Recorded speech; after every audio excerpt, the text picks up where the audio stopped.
शुभ संध्या बाबू लोग, शुभ संध्या शुभ संध्या। की हाल चाल? बड़ी लंबे दिन के बाद टेस्ट सीरीज डिस्कशन में कौटिल्या परिवार में स्वागत है। ऑफलाइन एवं ऑनलाइन के सभी भक्तों का इस समागम में स्वागत है। क्या है भाई, जरा सा दिशा चौधरी और नीचे जरा सा कीजिए। और एक मिनट रविरंजन,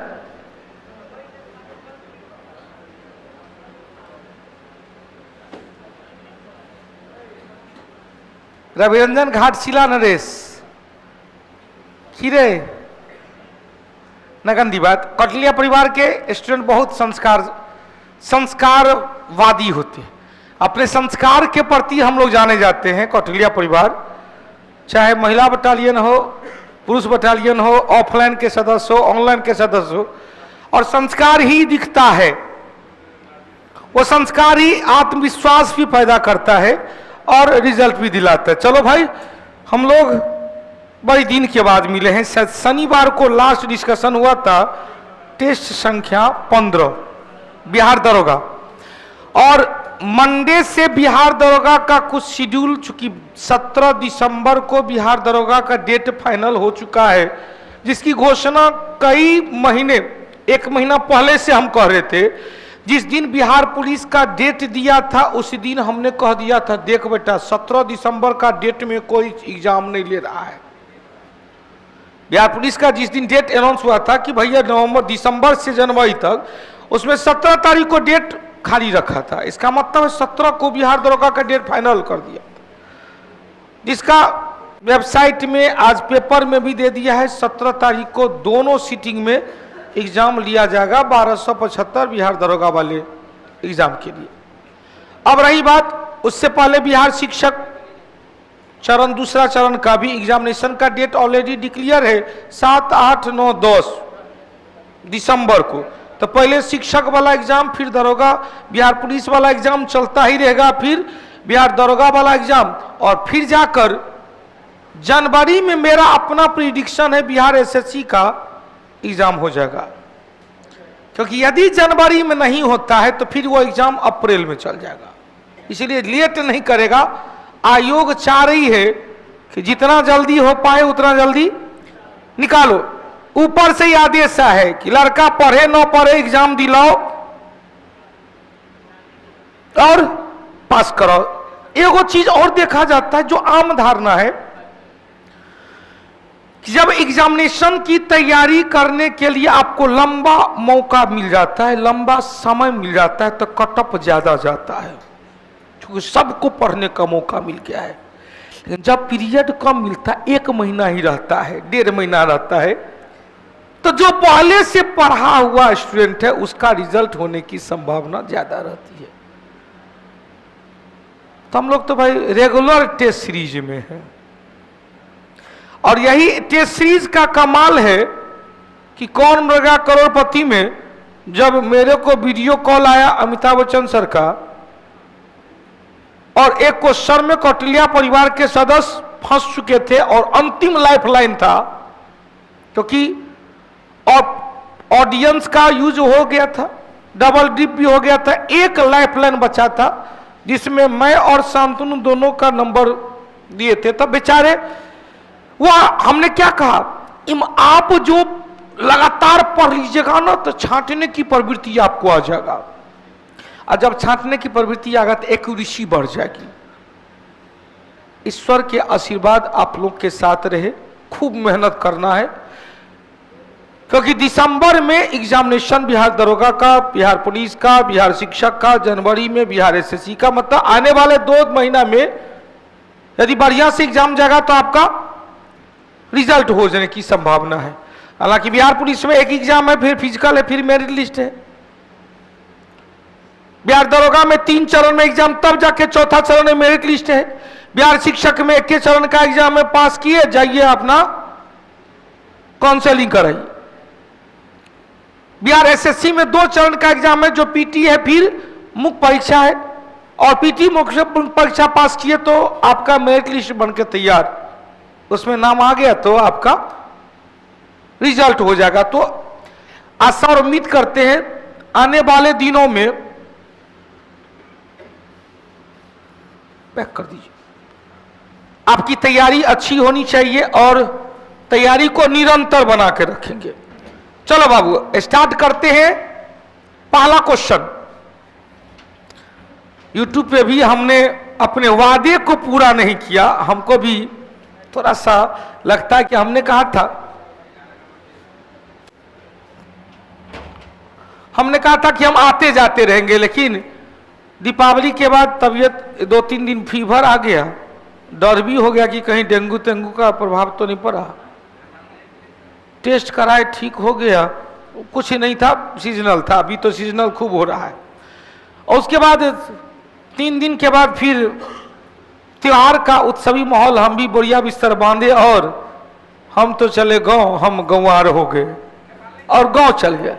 नहीं जाने का मौका मिला। नेपाल बड़ी कॉल आया था, मन भी हुआ, जो अगले दिन जाने का प्रोग्राम भी था, लेकिन अगले दिन डायरेक्टर साहब की बेटी का बर्थडे था, नहीं उन्होंने 2 घंटा के लिए भी जाते तो खैर चलिए, जब जिंदगी रही तो फिर नेपाल घुमा जाएगा। पहला क्वेश्चन है, निम्नलिखित कौन सा विकल्प ऐतिहासिक कालानुक्रम किससे ठीक है? पहले बाबर है, तब हुमायूं है, अकबर है, जहांगीर है, शाहजहां है, औरंगजेब है, या उन्नत का काल, या क्या था 1526 से 1707। अब यहां पर ध्यान देना,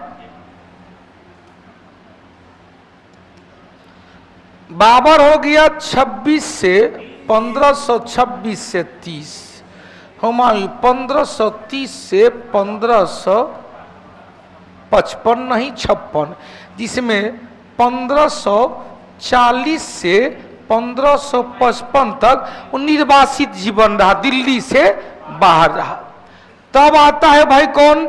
अकबर 1556 से 1605, जहांगीर 1605 से 1627, शाहजहां 1627 से 1658 और औरंगजेब 1658 से 1707।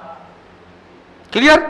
इसके बाद उन अवनति का काल, जिसे उत्तर मुगल काल कहेंगे, तो उत्तर मुगल काल का पीरियड 1707 से 1857 तक। इसमें कितने मुगल बादशाह हुए भाई? तो कहेंगे बहादुर शाह प्रथम, जिसे शाहे बेखबर कहा गया। तब आया जहांदार शाह, तब आया फर्रुखसियर, तब आया रफी-उर-दर्जात, तब आया रफी-उत-दौला, तब आया मोहम्मद शाह रंगीला, तब आया अहमद शाह, तब आया आलमगीर द्वितीय। कहिएगा आलमगीर प्रथम कौन था? तो औरंगजेब का नाम था आलमगीर प्रथम, आलमगीर द्वितीय। तब आया शाह आलम द्वितीय, तब आया अकबर द्वितीय, तब आया बहादुर शाह द्वितीय, जिसे जफर भी कहा गया। शासन काल भी याद रखना जरूरी है। बहादुर शाह प्रथम 1707 से 1712, जहांदार शाह 1712 से 1713, फर्रुखसियर 1713 से 1719, ईबी 1719, ईबी 1719, ईबी 1719 से 1748, 1748 से 1754, 1754 से 1759, 1759 से 1806, 1806 से 1837 और लास्ट में 1837 से 1857 मुगल काल का ऑपरेशन क्लियर हो गया। क्लियर? अब देख लो कहाँ कहाँ है। तो पहले बाबर तो है नहीं, तो हुमायूं, हुमायूं के बाद कौन? अकबर, अकबर के बाद जहांगीर, जहांगीर के बाद शाहजहां। कार्यकाल भी ऑलरेडी चर्चा हो गया। क्लियर हो गया?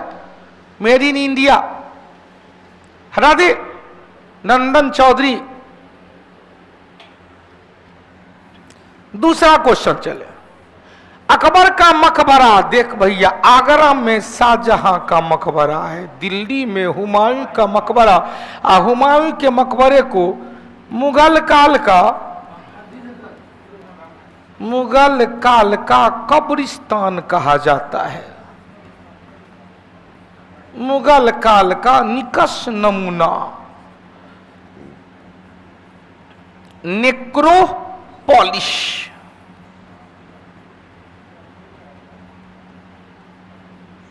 हमने कहा था याद करो भाई, ऑनलाइन वाला याद करो, पहली बार संगमरमर का प्रयोग किस मकबरे में किया गया था, किस स्थापत्य में किया गया था? अलाई दरवाजा में ललका संगमरमर। पहली बार सफेद संगमरमर का पहला प्रयोग हुमायूं के मकबरे में। पूर्णतः सफेद संगमरमर से बना हुआ ताजमहल, ताजमहल का क्षीर प्रारूप किसे कहा गया? बीबी का मकबरा, जिसे रबिया उर दौरानी जो औरंगजेब की बेगम थी, औरंगजेब की बेगम का मकबरा क्या है? रबिया उर दौरानी का मकबरा। अब यहां चलो भाई, फतेहपुर सिकरी में किसका मकबरा है? तो कहें चिश्ती संप्रदाय के संत शेख सलीम चिश्ती का। और सिकंदरा में किसका मकबरा है? अकबर का सिकंदरा शहर की स्थापना, आगरा शहर की स्थापना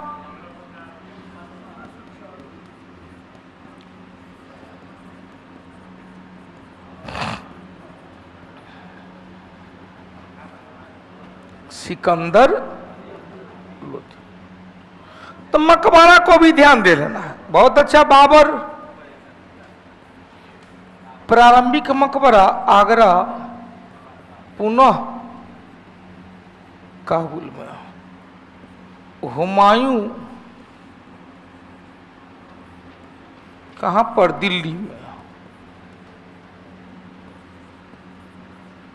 अकबर सिकंदरा में।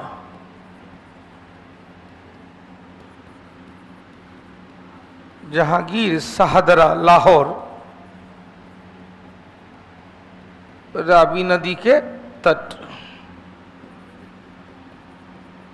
शाहजहां आगरा यमुना नदी के तट।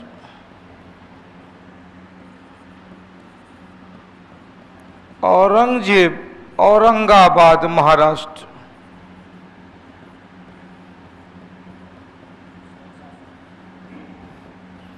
एगो बीच में शेरशाह सूरी घुमा दीजिए। शेरशाह सूरी सासाराम अष्टकोणीय मकबरा। 3 गो और बता दिए थे, जल्दी जल्दी लिखते चलेंगे। पहला स्थापत्य, या ऐसे कहेंगे, संगमरमर मार्बल का प्रयोग वाला प्रथम स्थापत्य कौन है भाई? अलाई दरवाजा, दिल्ली कुतुब उल इस्लाम मस्जिद का प्रवेश द्वार।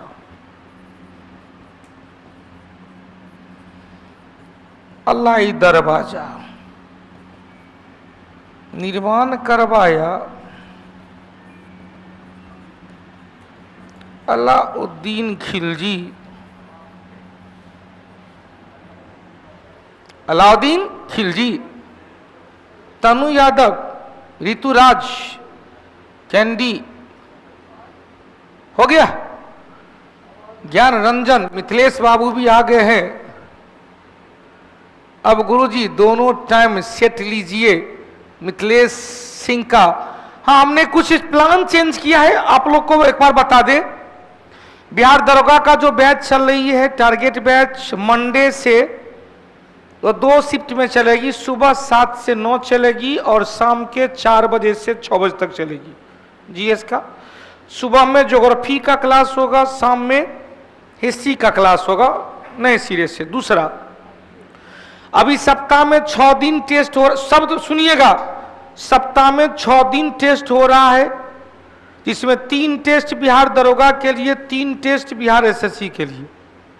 मंडे से टेस्ट के प्रारूप में भी थोड़ा सा चेंज कर रहे हैं, बिहार एसएससी वाले लोगों का एक टेस्ट माइनस करके आप लोग का 5 टेस्ट, 3 के बदले सप्ताह में 5 टेस्ट करवा रहे। मंडे से फ्राइडे तक बिहार दरोगा का टेस्ट होगा और शनिवार रविवार को बिहार एसएससी का टेस्ट हो जाएगा, ताकि उन लोगों को भी रेगुलर बना के रखें। और एक सप्ताह 5 गो टेस्ट 27 तारीख से, यदि 20 गो टेस्ट अब इसके बाद का मिल जाए तो कहते हैं तैयारी में चारों चांद आ जाएगा।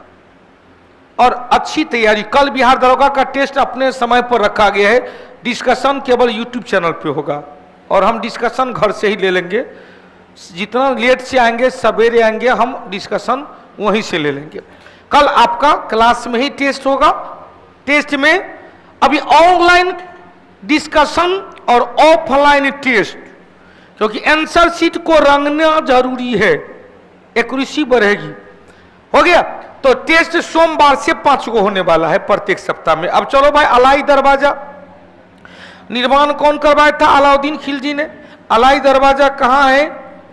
दिल्ली में। क्वेश्चन से कुब्बत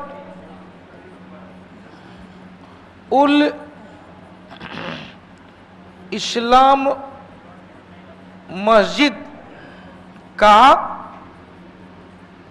प्रवेश द्वार है, यहीं पर सब कुछ है।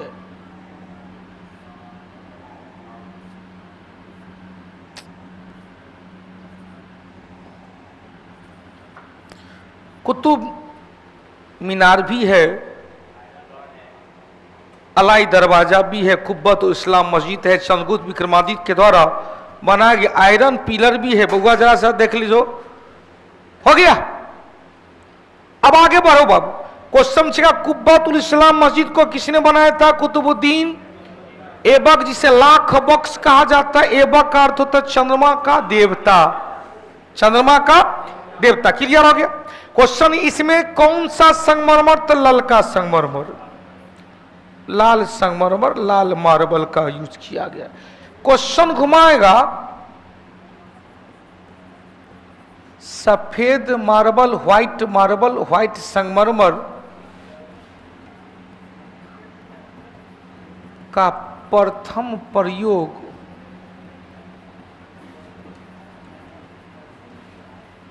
हुमायूं के मकबरे में। यह भी कहाँ है? दिल्ली। पूर्णतः सफेद संगमरमर, सफेद संगमरमर का प्रयोग ताजमहल। ताजमहल का रूपरेखा किसने तैयार किया था? उस्ताद अहमद लाहरी। डिजाइनर आर्किटेक्ट कौन था? उस्ताद अहमद लाहरी। और ईशा खां की देखरेख में तैयार किया गया था। हो गया, ईशा खां की देखरेख में तैयार किया गया था। बहुत अच्छा, क्लियर हो गया, हटा दें। लेकिन क्वेश्चन यहीं पर आया, पहली बार पित्रादुरा का प्रयोग, पित्रादुरा मतलब कलर पेंटिंग, नक्काशी का प्रयोग मिर्जा गयास बेग कहेंगे एतमा दौला के मकबरे में। कहा है मकबरा? आगरा में। एतमादुद्दौला का मकबरा। हो गया? हाँ, आते हैं, हटा दे। अब यहां से क्वेश्चन बुआ ध्यान देना, हटा रहे हैं इसको। क्वेश्चन पूछेगा, यहां से अलाई औरंगजेब तक आया, औरंगजेब के बाद एक भी जितने भी बादशाह था सब हुमायूं के मकबरे के आसपास दफनाया गया था। हुमायूं के मकबरे को मुगल काल का कब्रिस्तान कह दिया गया। अंतिम मुगल बादशाह जो रंगून में उसका मकबरा है, तो कहेंगे बहादुर शाह जफर का मकबरा। बहादुर शाह जफर या जिसे द्वितीय मकबरा कहां पर? Rangoon, Myanmar.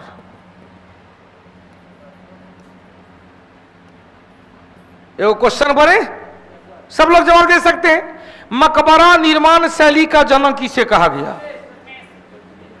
पहला जवाब किए दिया था इधर से, सही है भाई, पहला जवाब कौन दी? बहुत अच्छा। मकबरा निर्माण शैली का जनक इल्तुतमिश, मदरसा निर्माण शैली का जनक इल्तुतमिश। मदरसा भी दिल्ली में इल्तुतमिश ने, मकबरा भी दिल्ली में इल्तुतमिश ने बनाया था अपने पुत्र नासरुद्दीन का। क्लियर हो गया?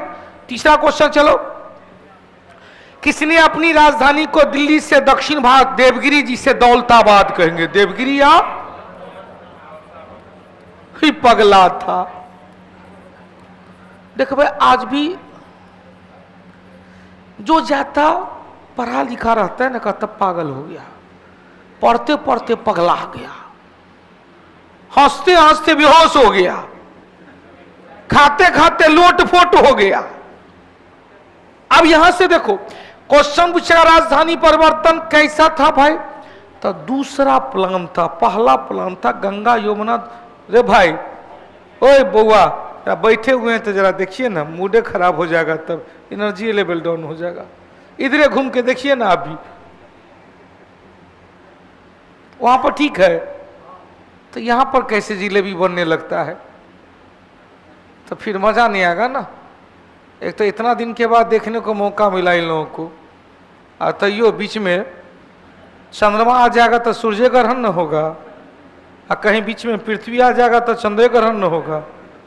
क्वेश्चन, बीच में चंद्रमा आ जाएगा सूर्य ग्रहण, और बीच में पृथ्वी आ जाएगा चंद्र ग्रहण। चंद्र ग्रहण पूर्णिमा को, सूर्य ग्रहण अमावस्या को, लेकिन सभी सूर्य, सभी अमावस्या या सभी पूर्णिमा को ग्रहण नहीं लगता है, क्योंकि 5 डिग्री 9 मिनट पर कोण बनाती है। चंद्रमा का अक्षीय झुकाव पृथ्वी के तल से 5 डिग्री 9 मिनट का कोण बनाती है, जबकि क्वेश्चन से ग्रहण लगने के लिए सूर्य पृथ्वी चंद्रमा को 180 डिग्री कोण पर होना जरूरी है। अब देख, हमने कहा पहला क्या था, गंगा यमुना दोआब क्षेत्र में टैक्स में परिवर्तन कर दिया गया। दिमाग पर जोर देकर ध्यान देना, पहली बार अलाउद्दीन खिलजी ने टैक्स जो भू राजस्व था 50% कर दिया। किसान का कोई डिस्टर्बेंस नहीं हुआ, क्यों? क्योंकि किसान और सुल्तान के बीच जो बिचौलिया वर्ग था, वह बिचौलिया वर्ग हटा दिया। खुद मुकद्दम चौधरी पटवारी का पद समाप्त हो गया। किसान को 50% भी बढ़ा दिया, किसान पर कोई प्रभाव नहीं पड़ा। गयासुद्दीन तुगलक क्या किया, 50 से घटाकर फिर 33 कर दिया, कोई प्रभाव नहीं पड़ा किसान पर, मजे मजे बल्ले बल्ले। मोहम्मद बिन तुगलक, गयासुद्दीन तुगलक के बाद मोहम्मद बिन तुगलक ने क्या किया, गंगा यमुना दोआब क्षेत्र जो सबसे ज्यादा उपजाऊ क्षेत्र था, जल और मिट्टी वाला क्षेत्र था, कहा कि भैया इस क्षेत्र में उपजाऊ तो ज्यादा होता है, टैक्स में बढ़ा देंगे तो कोई प्रभाव पड़ने वाला नहीं है। लेकिन जिस समय टैक्स के दर में बढ़ाया गया था, उस समय अकाल आ गया था, किसान बढ़ा, पुराना कर 33% देने में असक्षम था, बढ़ाया गया 50% कर कैसे देता था। किसानों ने सुल्तान के खिलाफ विद्रोह कर दिया। जब सुल्तान को पता चला तो सुल्तान ने किसानों के कर को माफ कर दिया, सुंधार एवं तकाबीरी, कौन सा ऋण, और किसानों के लिए एक अलग विभागे बना दिया, दीवान ए अमीर को ही, दीवान ए अमीर को ही। क्लियर हो गया? अब देख क्वेश्चन बना, दूसरा क्या था, दिल्ली राजधानी परिवर्तन, तीसरा था टोकन मनी सांकेतिक मुद्रा, चौथा था कराची एवं खुरासान अभियान। चारों का चारों प्रयोग असफल हो गया। अतः मरने के बाद बदायूनी ने कहा था सुल्तान को प्रजा को सुल्तान से मुक्ति मिल गई। क्लियर?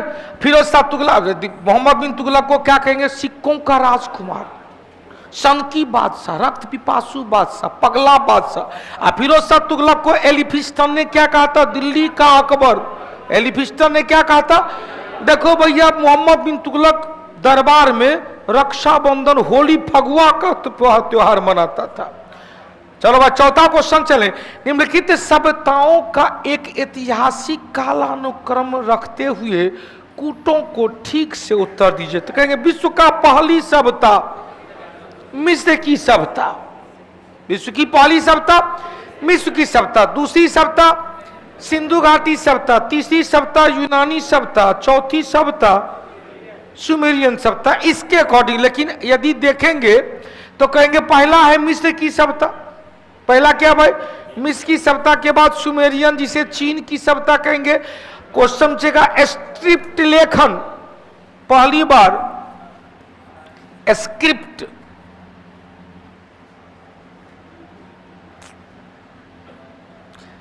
स्क्रिप्ट लेखन की शुरुआत सर्वप्रथम सुमेरियन सभ्यता के द्वारा किया गया। तब सुमेरियन के बाद क्या हुआ भाई? Indus Valley Civilisation. इसके बाद क्या हुआ? यूनानी सभ्यता। ये कालक्रम के अनुसार चाहे। इससे भी क्वेश्चन आएगा, इससे पहले भी एगो सभ्यता थी, कौन सा? मेसोपोटामिया की सभ्यता। नील नदी की सभ्यता, मिस्र की सभ्यता, मेसोपोटामिया, दजला एवं फरात। क्या के? दजला एवं फरात। मेसोपोटामिया की सभ्यता विश्व की पहली सभ्यता थी, लेकिन यह अर्बन सिविलाइजेशन था। इसे क्या कहते? दजला एवं फरात नदी, द-ज-ला, दजला नदी एवं दूसरा कौन? फरात नदी के बीच का क्षेत्र है। क्वेश्चन पूछेगा सिंधु नदी के और इसके आसपास का, इसके सहायक नदी का जो तट पर बसा हुआ सभ्यता था, अतः इसे सिंधु नदी घाटी सभ्यता कहा गया। इसे ही हड़प्पा सभ्यता भी कहते हैं। सुमेरियन सभ्यता चीनी सभ्यता है। लेखन शैली का विकास, स्क्रिप्ट लेखन का विकास पहली बार सुमेरियन। यूनानी सभ्यता सिंधु घाटी सभ्यता के बाद आता है। पहला यूनानी शासक जो भारत पर आक्रमण किया था वो कौन था भाई? डेरियस प्रथम, हखमनी वंश का शासक। इसका राजदूत था स्काइलेक्स।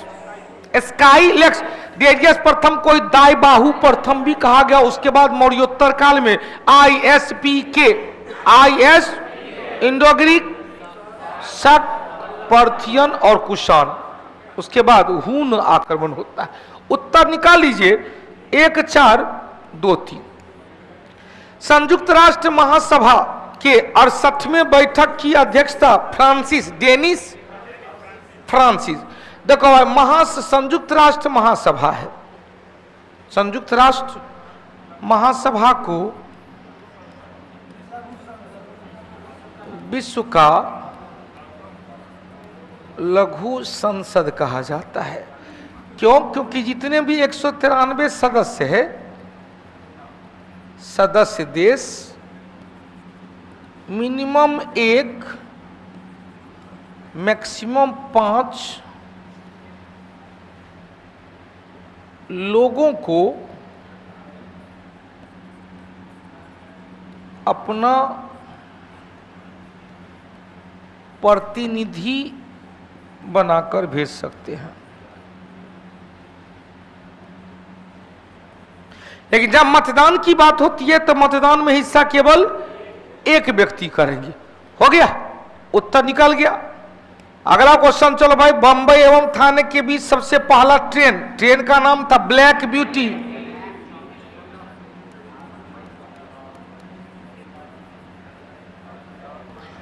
जो मालवाहक गाड़ी था, मालगाड़ी था। 16 अप्रैल 1853 को चला था। 16 अप्रैल 1853 को चला था। एको गो है ये नहीं। 16 अप्रैल 1853 कर देंगे। 54 में तो बूथ डिस्पैच आया था। 54 में पोस्ट ऑफिस एक्ट आया था। हो गया। लॉर्ड डलहौजी के काल में, किसके काल में? डलहौजी के काल में। डलहौजी को अंग्रेजी शासन काल में भारत का आधुनिक भारत का जन्मदाता कहा जाता है। हालांकि आधुनिक औद्योगिकीकरण की वास्तविक शुरुआत दूसरी पंचवर्षीय योजना काल में हुआ, जिसमें विदेशी पूंजी और तकनीकी के मदद से भारत में कई कोर सेक्टर इंडस्ट्री की स्थापना किया गया, जैसे दुर्गापुर पश्चिम बंगाल में ब्रिटेन के मदद से, राउरकेला उड़ीसा में जर्मनी के मदद से, वर्तमान भिलाई के छत्तीसगढ़ के भिलाई में पूर्व सोवियत और रूस के मदद से। क्लियर हो गया। क्वेश्चन चेगा 1948 में डलहौजी ने व्यापकता का सिद्धांत और व्यापकता के सिद्धांत के तहत ब्रिटिश क्षेत्र में शामिल किया गया अंतिम राज्य कौन था? व्यापकता के सिद्धांत, कोई बैठ लो बताओ। व्यापकता के सिद्धांत के तहत ब्रिटिश क्षेत्र में शामिल करने वाला अंतिम राज्य, ऑप्शन 1 सतारा, हैदराबाद, बंगाल, इनमें से कोई नहीं। अच्छा अवध हो ले लो, अवध, इनमें से कोई नहीं। अवध का कुशासन क्या ऊपर है? हमारा क्वेश्चन इसीलिए गुस्सा आता है हमको, क्वेश्चन जो सही से सुनेगा उत्तर सही आएगा। ऐसा नहीं कि क्वेश्चन नहीं जानते थे आप। अंतिम राज्य करौली था। फिर से सुनिएगा, अवध अवध कर रहा है, देखो ना नागपुर विकास गया जी करे, एको को सब अवधे मार ले, कोई बात नहीं, आप लोग भी नहीं गलत है, वो सब है। हाँ जुईसा जी उत्तर थे नागपुर 54 में, अब 55 में करौली, अब आया करौली, तब से सांप सुन गया था। सतारा पहला। फिर से सुनिएगा, हमने आपसे क्वेश्चन क्या किया कि व्यापकता के सिद्धांत के तहत ब्रिटिश क्षेत्र में शामिल करने वाला अंतिम राज्य करौली 1855। हालांकि डलहौजी के द्वारा ब्रिटिश क्षेत्र में शामिल करने वाला अंतिम राज्य कौन था? अवध, जिसे कुशासन का आरोप लगाकर, जिसे कुशासन का आरोप लगाकर। हो गया, चलो उत्तर भी निकल गया होगा। हिंद स्वराज, हिंदू स्वराज, हिंद स्वराज, स्वराज, हिंद स्वराज लेखा कौन? महात्मा गांधी। हिंद स्वराज की लेखना 1909 में किया था, जब अफ्रीका से लंदन की जहाज यात्रा पर थे। अफ्रीका से, चल भाई पुलिस लवर कारा गुरुजी आपको नहीं देखते हैं तो क्या है भाई, देखते थे तो उस दिन हम डिप्रेशन में चले जाते थे। हाय हाय हाय, तुझे ना देखूं तो चैन मुझे आता नहीं है। बस हो गया, उसके बाद क्या? तो भैया ऑनलाइन वाले को तो सुविधा है ना, जब देखने का मन करो यूट्यूब चैनल पर देखो, दिखा जाएंगे। लाइव नहीं है, रिकॉर्डिंग नहीं, तो देखने का मन करे तो भैया मन में आस्था होना चाहिए। आंख बंद करते हो माँ बाप का तस्वीर आता है, देखो तो माँ बाप के बाद बगल में हमारा तस्वीर है, नहीं है? अरे आंख बंद करके देखी तब ना बकलोल से, आंख बंद कर, सब लोग आंख बंद कीजिए। ऑनलाइन ऑफलाइन माता पिता का तस्वीर है, बगल में हमू है, ओकर बगल खाली है सीट, वहां पर कोई दिख रहा है, ए बकलोल कहेगा, अभी सीट खाली रखो। उसके बाद बिना हरदी का, बिना वर्दी का, हरदी नहीं, उस सीट वैकेंट रखना, जब जॉब हो जाएगा तब उस सीट पर किसी को बैठाना। अब देख क्वेश्चन पूछेगा, निम्नलिखित में से कौन सी घटना सबसे पहले घटी थी? उपनिषद की रचना, अर्थशास्त्र की रचना, अशोक का शासनकाल, बुद्ध की पारंपरिक निर्माण की तिथि। अब देखो इसमें उपनिषद की रचना उत्तर वैदिक काल कहेंगे या गुप्त काल में कहेंगे? गुप्त काल में भी कई उपनिषद एरन की स्मृति ग्रंथ की रचना किया गया था। अर्थशास्त्र की रचना मौर्य काल में, और इसके बाद हुआ था अशोक का शासनकाल। क्वेश्चन, अशोक के शासन मौर्य काल की स्थापना से पहले ही अजात शत्रु का काल था। अजात शत्रु के काल में बुद्ध का निर्माण की तिथि हुई थी भाई। उससे पहले उपनिषद तो कहेंगे उपनिषद की रचना उत्तर वैदिक काल में हुई थी। उत्तर वैदिक काल में ही, यदि अंतिम समय में जाएंगे तो दूसरे महाजनपद काल में या दूसरे नगरीकरण के काल में या महाजनपद काल में महात्मा बुद्ध हुए थे, महावीर स्वामी हुए थे, कई प्रकार के और भी मक्खली पुत्र गौशाल भी हुए थे। लेकिन यह कब? नगरीकरण का दूसरा काल, या कहेंगे महाजनपद काल। उससे पहले उत्तर वैदिक काल। उत्तर वैदिक काल देंगे लेटेस्ट वैदिक पीरियड 1000 ईस्वी पूर्व से 600 ईस्वी पूर्व। इनका जो पीरियड है वह क्या है? महाजनपद का काल महाजनपद का काल जो 6ठी शताब्दी ईस्वी पूर्व से स्टार्ट होता है। तो अब आपके सामने उत्तर है, क्या हो जाएगा? पहला उपनिषद की रचना हो गया एकदम। इसे कहते लॉजिकल, छांट के उत्तर आना। हरा दे। चलो अगला क्वेश्चन। चलो, शुंग राज के संस्थापक कौन थे भाई? शुंग राज की स्थापना पुष्यमित्र शुंग ने किया था। हसीन मशुक शाह, इन्होंने 185 ईस्वी पूर्व में मौर्य वंश के अंतिम शासक बृहद्रथ की हत्या करके शुंग वंश की स्थापना किया। इन्हीं के काल में दो बार इंडो ग्रीक आक्रमण हुआ था। इंडो ग्रीक आक्रमण हुआ था। पहला आक्रमण डेमेट्रियस के नेतृत्व में और दूसरा आक्रमण मिनांडर या मिलिंद के नेतृत्व। वो क्वेश्चन करें, ऑनलाइन वाला जवाब दीजिएगा आप लोग। क्वेश्चन पूछेगा, पुष्यमित्र शुंग के काल में यवन आक्रमण की जानकारी किस पुस्तक से मिलता है? ऑप्शन 1, ऑप्शन दे, फिर से सुनिएगा। पुष्यमित्र शुंग के काल में, ऑनलाइन वाला आप लोग भी ध्यान दीजिएगा, उत्तर बोलिएगा, संभल के बोलिएगा। ऑप्शन लोग लिखे देते हैं, लिखने में ज्यादा होगा। पुष्यमित्र शुंग के काल में इंडो ग्रीक शासक, हिंद यवन शासक के आक्रमण की जानकारी का स्रोत ऑप्शन 1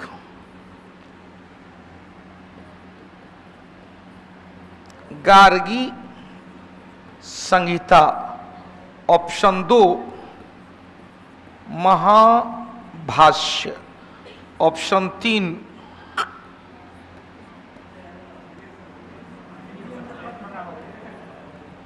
मिलिंद पन्हो, ऑप्शन 4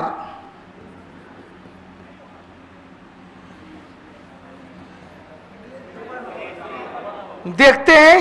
अनुराधा पटेल, टुनटुन, अजय कुमार शाह। पुस्तक है, आप अभिलेख के बारे में बोल रहे, हेलियोडोरस का बेशनगर अभिलेख। ये कोई बात नहीं हुआ। दिलखुश, गुड्डू, गुड्डी, उड़ान, मिलन ठाकुर, राहुल कुमार। आप लोग ऑफलाइन कहा? सी नंबर 3 नंबर कितनी आदमी का हाथ उठाइएगा? नहीं फंसा रहे। डी नंबर कितनी आदमी का हाथ उठाइएगा? एगो दूगो। एकदम ऑनलाइन में तो खाली सीए मार रहा है एकदम। मिलिंद पन्हा रे पगला कहीं का। मिलिंद पन्हों से जानकारी मिलता कि मिलिंद ने बौद्ध भिक्षुक नागसेन के विचारों से प्रभावित होकर बौद्ध धर्म अपना लिया।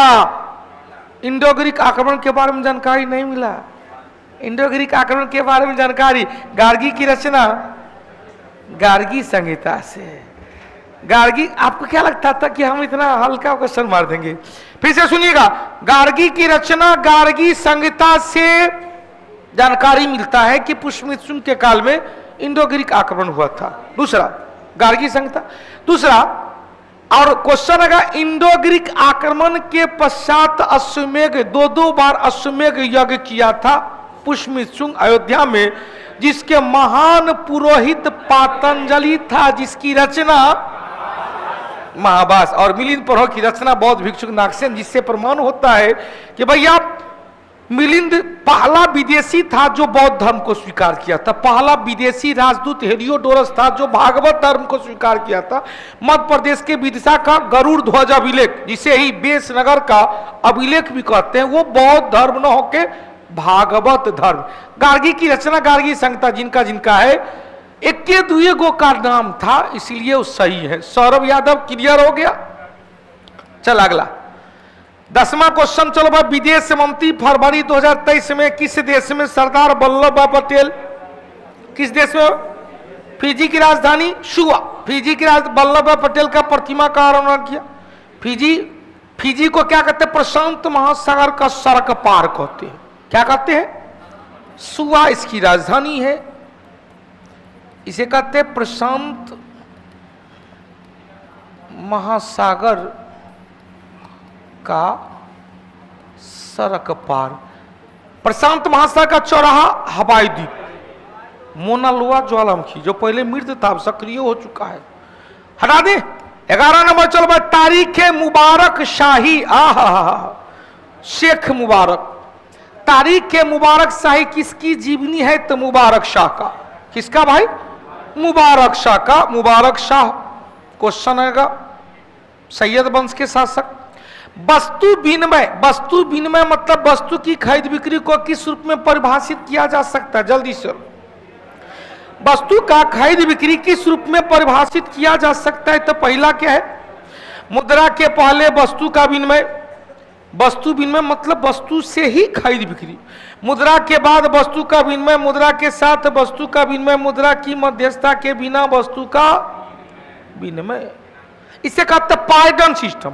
आज भी गौ सब में जाएंगे तो गौ सब में क्या होता है? धान कटने का मौसम है, धान कटनी स्टार्ट है, पान वाला, मुरही वाला, लाई वाला धान के खेत में पहुंच जाता है और धान को फसल निकाल के डिब्बा से 2 डिब्बा धान, 2 डिब्बा मुरही ले, 1 डिब्बा मुरही ले।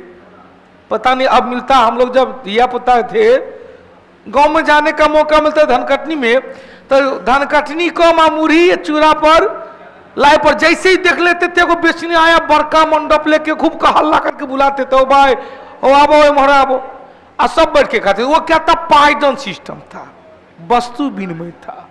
वस्तु का खरीद वस्तु के द्वारा, उससे मुद्रा की मध्यस्थता नहीं थी। तो मुद्रा की मध्यस्थता के बिना वस्तु की खरीद बिक्री को ही वस्तु विनिमय कहा जाता है। बेटा क्लियर? चलिए अगला क्वेश्चन। चलो, अंग्रेजी भारतीय सेना में चर्बी भरे कारतूस चलाने वाले एनफील्ड राइफल को कब शामिल किया गया था? दिसंबर 1856 में। अब प्रयोग करने से मना कौन किया था भाई? एगो ऋतुराज कर पहले सोना का सिक्का अकबर ने चलाया था। क्वेश्चन छिका याद रखेंगे 29 मार्च 1857, फिर 8 अप्रैल 1857, फिर 10 मई 1857, 10-11, 12 मई या क्या था मेरठ में, 12 मई 1857 दिल्ली। 4 गो डेट याद रखिएगा काम। अब 20 सितंबर तक दिल्ली पर अंग्रेजों का फिर से अधिकार हो गया। हटा दे। 14 नंबर। चलो भाई, निम्नलिखित में से कौन सी घटना सबसे पहले हुई थी? गोलकुंडा कुलुब कुतुब शाह की द्वारा। कुलुब कुतुब शाह ने गोलकुंडा राज्य की स्थापना। पुर्तगालियों के द्वारा गोवा पर कब्जा 1510। अहमद शाह ने निजाम शाही राज्य की स्थापना। और बीजापुर राज्य की स्थापना किसके द्वारा किया गया था? हसन निजाम या बीजापुर अहमद अली अहमद शाह। यहां पर एक क्वेश्चन बनता है,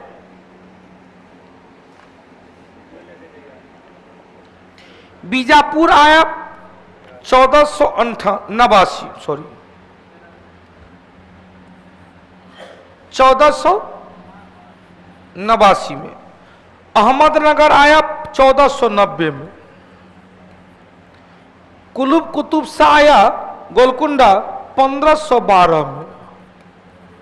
अब देखो लोग, सबसे पहले कौन सी घटना घटी? उत्तर तो निकल गया होगा। उत्तर क्या निकलेगा?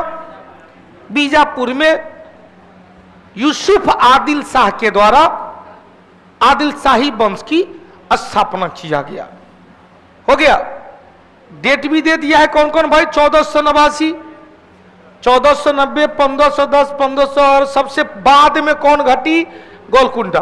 15 नंबर चले, स्वतंत्रता दिवस को लेकर प्रधानमंत्री नरेंद्र मोदी जी ने कौन सा अभियान शुरू किया था, कौन सा अभियान, मेरी माटी मेरा देश। 16 नंबर क्वेश्चन में पानीपत का पहला युद्ध किसके किसके बीच हुआ था, सबको पता है, बाबर एवं इब्राहिम लोदी, दिल्ली सल्तनत का अंतिम शासक 1517 से 1526 तक इब्राहिम लोदी। उससे पहले बहलोल लोदी 1451 से 1489, 1489 से 1517 तक सिकंदर लोदी। हटा दे। अगला क्वेश्चन, खालसा पंथ की स्थापना, बहुत अच्छा, 10वें सिख गुरु गोविंद, पाहुल प्रणाली भी गुरु गोविंद सिंह 10वें सिख गुरु थे, 10वें गुरु पाहुल प्रणाली। क्वेश्चन, गुरु तेग बहादुर 9वें सिख गुरु,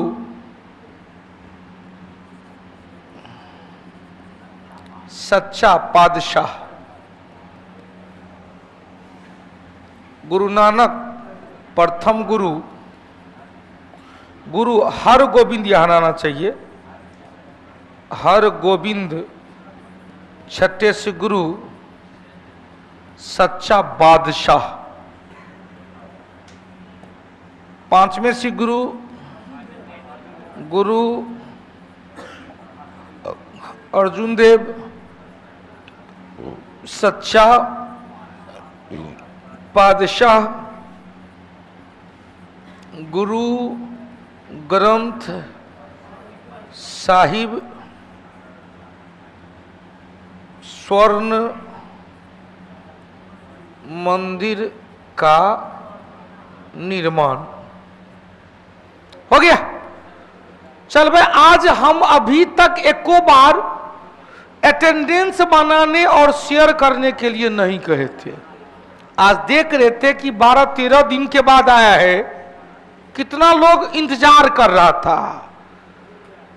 तो 1000 से ज्यादा लोग हैं, तो भैया जरा सा कल से रहेंगे 2000, 2500, 300 लाइव में रहना, क्योंकि मजा आने वाला है 17 दिसंबर को। 17-12 से पहले 14 दिसंबर आएगा, जिसमें हमारा वाला एपिसोड आएगा कौन प्रकार करोड़पति में। हाँ भाई, गाँव में थे, हाँ उसी में जो 12,50,000 का क्वेश्चन का उत्तर दिए थे, उस उत्तर का 5 मिनट का दोनों आदमी में बातचीत का एपिसोड आएगा। नादिर शाह कहाँ के रहने वाले थे, ईरान, फारस, ईरान का नेपोलियन, क्या कहेंगे, ईरान का नेपोलियन। और 1739 करनाल का युद्ध।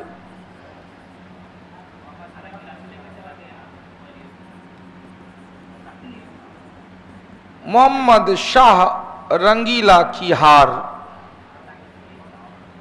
हालांकि उससे पहले 1737 में बाजीराव प्रथम, जिसे लड़ाकू पेशवा कहा गया, मात्र 500 घोड़सवार सेना के साथ दिल्ली में कूच कर लिया और सिरौंज की संधि के लिए बाध्य कर लिया था। सिरौंज की संधि में मुंह दिखाई के रूप में, नजराना के रूप में 50 लाख रुपया मिला, लेकिन कहा कि विदेशी आक्रमण के दौरान मैं आपको सपोर्ट करूंगा। जब आक्रमण किया तो इन्होंने ही कहा था साहू को, आओ इस पुराने वृक्ष के जड़ों पर प्रहार करें, शाखाएं तो खुद ब खुद नष्ट हो जाएगी।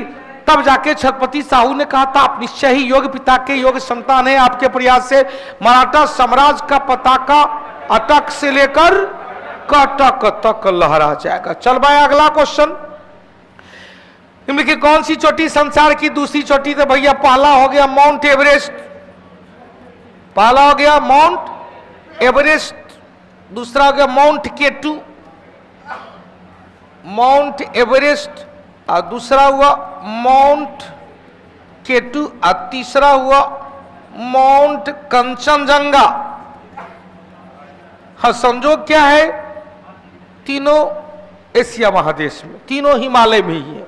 भले ये मुख्य हिमालय की सर्वोच्च चोटी, ट्रांस हिमालय की सर्वोच्च चोटी, इनको समझ भारत में या भारत की सर्वोच्च चोटी एंड भारत की सर्वोच्च चोटी K2, भारत में मुख्य हिमालय की सर्वोच्च चोटी।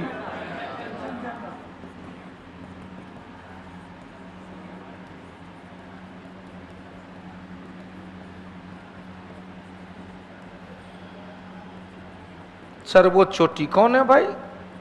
कंचनजंगा,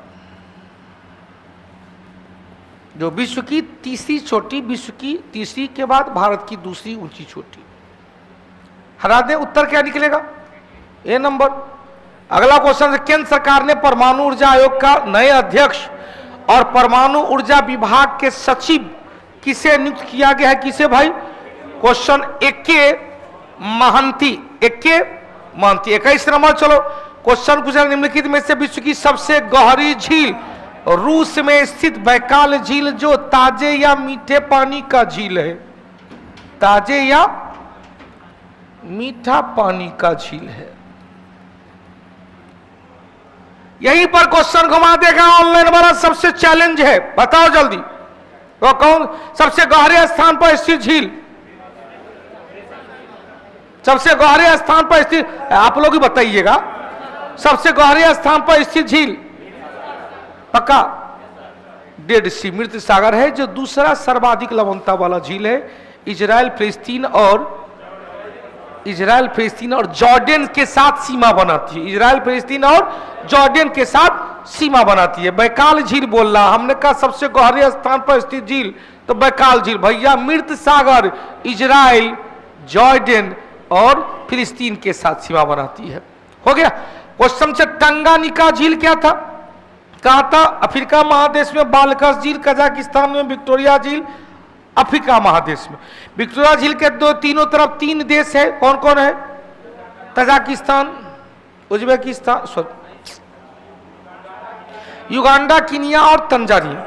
युगांडा ना, सोमालिया का, युगांडा, कीनिया और तंजानिया।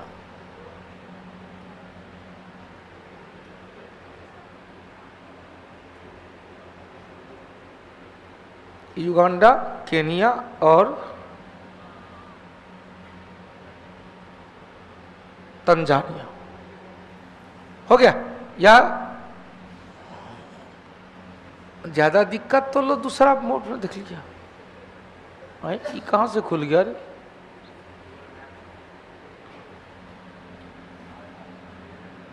कुछ दिखा दिया?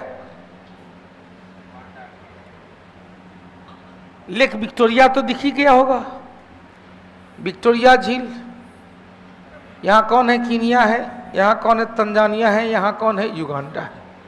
3 देश से घिरा हो, युगांडा, कीनिया और तंजानिया। महेश बाबू क्लियर हो गया? चलिए अगला क्वेश्चन की शेयर करो।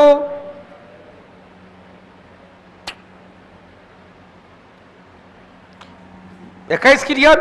22 निम्नलिखित में से कौन सी नदी सबसे अधिक पानी बहता है? कुछ दिमाग में आया? सबसे अधिक पानी बहता है, जिसका अबवाह प्रणाली ज्यादा है, बेसमेंट ज्यादा है। गहरा नदी हो जाएगी अमेजन, लंबी नदी गहरा चौड़ी अमेजन, लंबी हो जाएगी नील नदी। क्लियर? उत्तर क्या आएगा? अमेजन। क्वेश्चन सबसे चौड़ी एवं गहरी नदी या क्या कहें, अपवाह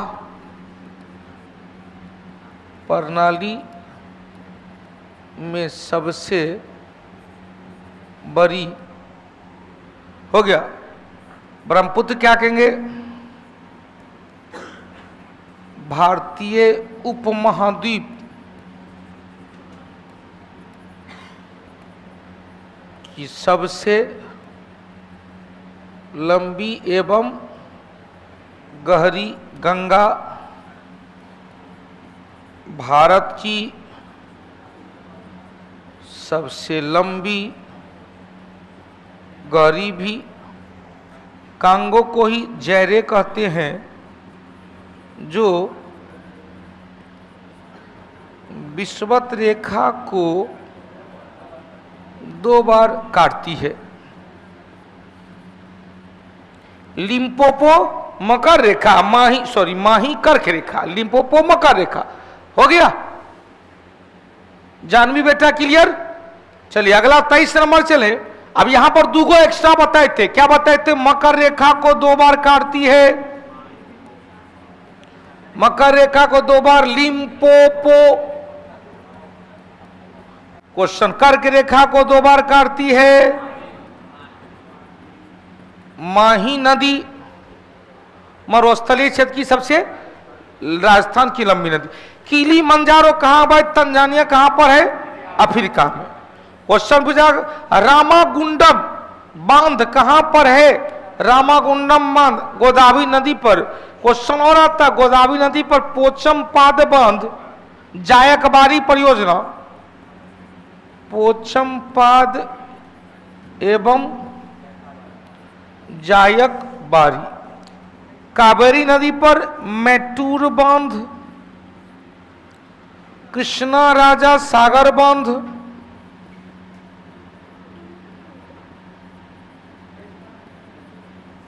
कृष्णा नदी पर अलमाटी बांध,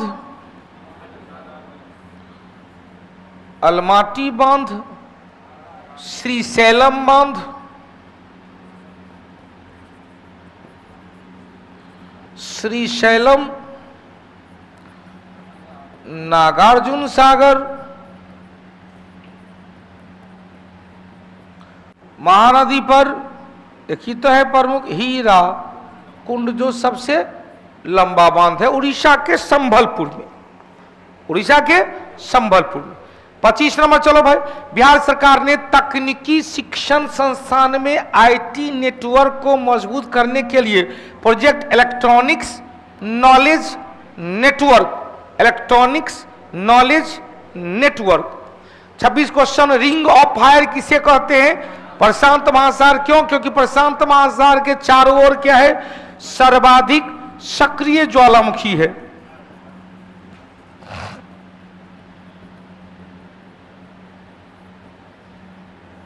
हो गया। क्वेश्चन चला, हीरक वलय कहां है? क्वेश्चन, हीरक वलय कब देखा जाता? पूर्ण सूर्य ग्रहण के समय। इसे सूर्य का मुकुट या परिमंडल या किरीट या कोरोना कहा जाता। कोरोना नहीं, कोरोना। हो गया। क्वेश्चन फिर से सुनिएगा, उसे कहे हीरक वलय, डायमंड रिंग, जो पूर्ण सूर्य ग्रहण के समय दिखाई देता है।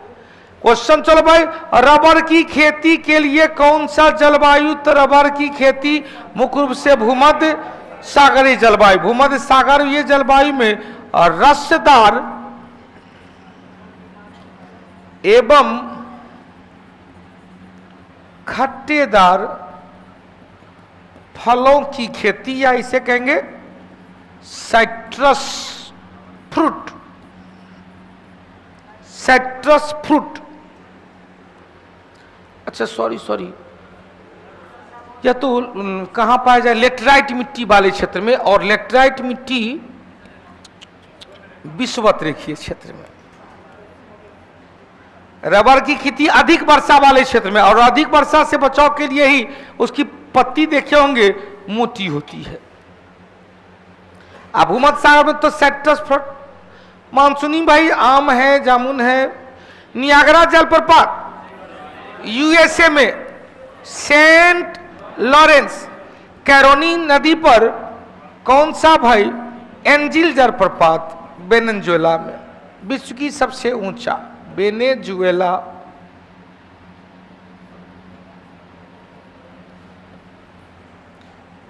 हो गया। जाम्बेजी नदी पर विक्टोरिया जलप्रपात, विक्टोरिया जलप्रपात।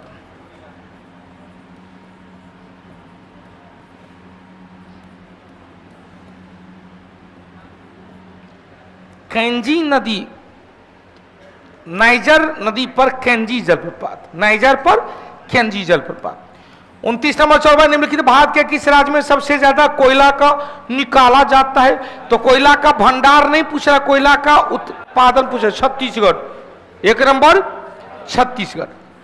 अगला क्वेश्चन चले, किस भारतीय एक्टर को आईसीसी वर्ल्ड कप 2023 का ब्रांड एम्बेसडर बनाया गया है? कौन? शाहरुख खान। निम्नलिखित में से कौन सा कृत्रिम झील है? डल झील। कहां पर है भैया? डल झील कृत्रिम का प्राकृतिक झील है, गए हुए हैं। डल झील जम्मू कश्मीर में।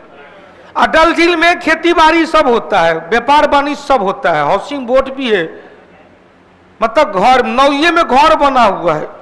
क्वेश्चन, जयसमंद झील, चिल्का झील, नौ कछुआ ताल झील। तो हिमानी द्वारा निर्मित झील है, प्राकृतिक झील है। जैसे चिल्का झील क्या कहेंगे? लैगून निर्मित झील है। डल झील यह भी प्राकृतिक झील का उदाहरण। उत्तर क्या होगा? जयसमंद, राजसमंद, पंचभद्रा, लूनकर सार झील राजस्थान में। हो गया। 32 नंबर चलो भाई, निम्नलिखित में से कौन सा मूल अधिकार में नहीं आया? जल्दी से बताएंगे। पक्का? स्वतंत्रता का अधिकार अनुच्छेद 19 से लेकर 22 तक, समानता का अधिकार 14 से लेकर 18 तक, शोषण के विरुद्ध अधिकार 23 एवं 24। अब काम का अधिकार अनुच्छेद 39 में देता है कि राज्य को यह जिम्मेदारी मिलता है कि अपने राज्य क्षेत्र के अंतर्गत आने वाले नागरिकों को जीवन यापन का अधिकार सुनिश्चित करे। क्योंकि वह मूल अधिकार नहीं है, क्योंकि मूल अधिकार की प्रकृति जुडिशियल है, न्यायिक है। राज्य के नीति निदेशक तत्व है जिसकी प्रकृति क्या है? नॉन जुडिशियल है। अतः यदि कोई राज्य अपने यहाँ के नागरिक को काम का अधिकार सुनिश्चित नहीं भी करता है तो कोई केस मुकदमा होने वाला नहीं। 33 नंबर चलो, निम्नलिखित में से कौन सा मूल कर्तव्य नहीं है? जल्दी से चेक करो भाई। क्वेश्चन, आम भाईचारे की भावना को उजागर करना, राष्ट्रीय उद्यानों का संरक्षण करना, वैज्ञानिक संस्कार का विकास करना और भारत की समृद्ध विरासत का संरक्षण करना। भारत की समृद्धि विरासत में का संरक्षण, समृद्धि तो था ही। अब देखो, राष्ट्रीय उद्यान, पर्यावरण संरक्षण जरूर है, ये राष्ट्रीय उद्यान का संरक्षण की चर्चा कहीं नहीं किया गया। पर्यावरण संरक्षण है, पर्यावरण संरक्षण की चर्चा 1942वीं संवैधानिक संशोधन के द्वारा अनुच्छेद 48 में भी जोड़ा गया। उत्तर क्या आएगा? B number. क्वेश्चन, राज्यसभा में कितने निर्वाचित सदस्य भाई? राज्यसभा में जब ये जाएंगे तो मैक्सिमम कहा गया, अनुच्छेद 80 में कहा गया, आर्टिकल 80 में कहा गया मैक्सिमम सीट 250 होंगे, जिसमें 238 होंगे इलेक्टेड और 12 होंगे सेलेक्टेड। क्वेश्चन, प्रेजेंट में जाएंगे, वर्तमान में जाएंगे तो 245 है, जिसमें 12 का 12 वही है सेलेक्टेड, इजे 233 है, जिसमें 233 क्या इलेक्टेड, जिसमें 225 प्लस 4 प्लस 3 प्लस 1, 4 3 7 1 8 8 5 13। यह क्या है भाई? पांडिचेरी से, यह क्या है? दिल्ली से, यह क्या है? जम्मू कश्मीर से, मतलब 8 गो हो गया यूटी से और 225 हो गया स्टेट्स। अब क्वेश्चन का रहा है कितने सदस्य निर्वाचित होते हैं? ऑप्शन के अभाव में क्या करेंगे? 238, लेकिन वर्तमान क्वेश्चन मार देता तो 233। समझ में आ रही है? अनुराधा पटेल, बेटा केवल आपके यहाँ गड़बड़ है, यहाँ पर सब ठीक है, जैन के लिए कोई सीट नहीं था, नहीं है। 35 नंबर चले, G20 महिला वर्ल्ड कप 23 का खिताब किसने जीता है भाई? ऑस्ट्रेलिया। नाम नहीं लो, T20 है, G20 नहीं। महिला world cup, ICC world cup का 6ठा बार विजेता संसद में लोकसभा के कुल सदस्य की संख्या कितनी है? तो अनुच्छेद 81 में लोकसभा की संरचना, जिसमें कहा गया अधिकतम 552 होगा, जिसमें 550 प्लस 2 होगा। हालांकि 2 एंग्लो इंडियन 134 संवैधानिक संशोधन 2020 के द्वारा एंग्लो इंडियन का विशेषाधिकार समाप्त हो चुका है। क्वेश्चन वर्तमान में जाते तो क्या कह देते? वर्तमान में 2020 के बाद, यहां संसद में पूछ रहा है, तो 2020 के बाद 543, 2020 से पहले, 20 से पूर्व 545, जिसमें 543 प्लस 2, 543 ऑप्शन में हम मार देंगे 543। समझ में आया? अब ये जो दूगो था वो 331 में हटा दे।